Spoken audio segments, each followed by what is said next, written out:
Among the Ashtavaidyas, Vaidyamadam's family is the only one which is a Nambudiri family, and they are known as Shala Vaidyas, Vaidyas who are expected to be present during the Vedic rituals. So they have not only medical authority, they are also have Vedic authority as well, whereas the others don't have the same position.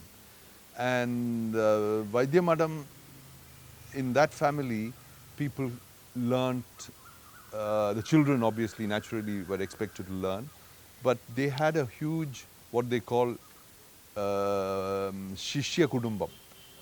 A lot of people came and learnt. Some of them were assistants who learnt as by being the apprentice. But when I went to Vaidyamadam, he gave me he said, before coming to learn with me, you go and see Arandambran. So that was the kind of introduction. He said, we talk about darshana and things and come back if you're seriously interested. So in the meantime, I had been looking at Ashtanga Hridayam.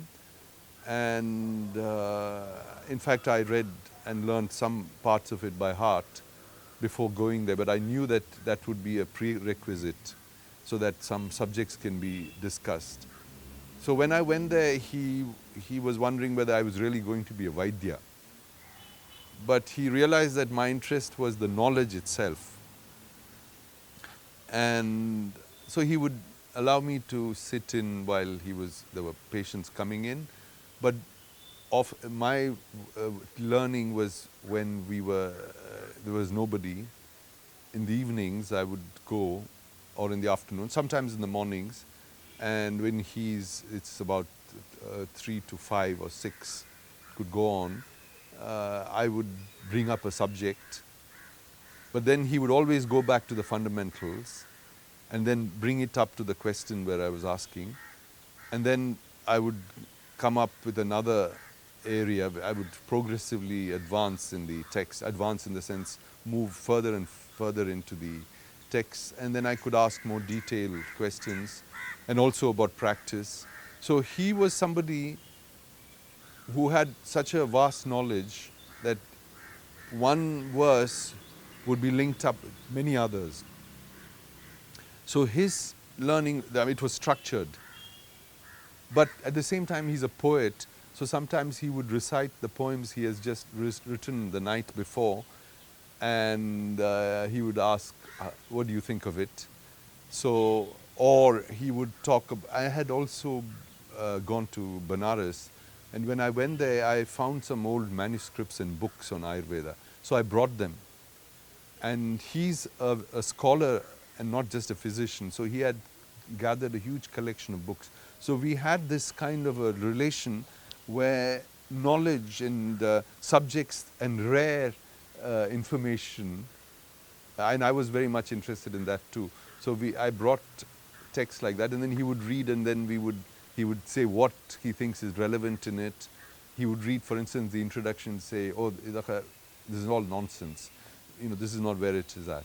So when at one point there is a text, a commentary supposedly written by a Kerala Vaidya. Supposedly also, legend has it, according to Vaidyamadam, he belonged to the Vaidyamadam family. And at the time of Vagbhata, but this is in the mythological history, his name was Indu. And I'm also called Indu. Everybody calls me Indu. So, and this commentary is called Shashilekha on the Ashtanga. It had been printed by Vaiskara Musa, one of the Ashtavaidyas in Kottayam, but he wanted to do a new edition of it. So we worked, and then he wrote a kind of introduction, and we discussed. So it was more, there was a lot of intellectual exchange, and he needed somebody like that to also get feedback and have some kind of discussion and space to explore. Because a Vaidya who is just practicing doesn't have a search for such company as such.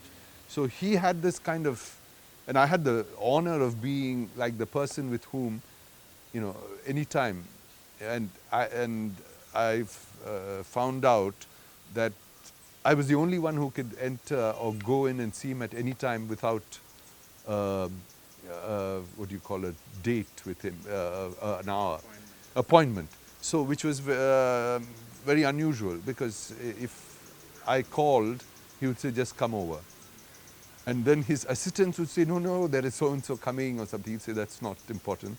They will wait. Or so I had this, and every time and sometimes I was not in Kerala. So whenever I came, almost every other day I was at his place. So it was very intense learning, but as well as a cultural and intellectually stimulating process. And towards the end of his life, we had kind of covered so many areas, also his history, his story. He had a very, emotional link as well.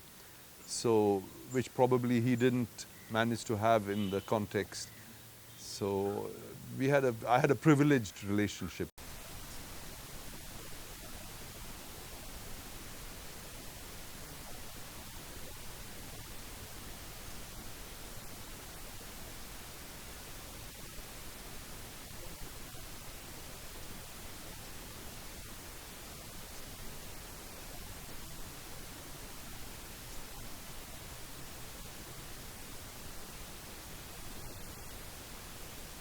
The Ashtavaidya tradition, the hallmark of the Ashtavaidya is personalized medicine, which means when the treatment is decided upon, there is a first kind of procedure that happens, and it's regularly and when necessary modulated.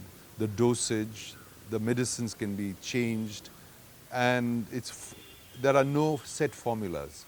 Now, this kind of Ayurveda needs a great understanding of the medicine, the patient, and the disease. And Vaidyamadom is the last person to have undergone only the Gurukulam learning. He didn't go to college. All the other Vaidyas have had, the living ones, Ashtavaidyas, have had modern Ayurvedic training. So he had, from childhood, observed his father and grandfather, who were very great Vaidyas, working in this personalized medicine technique.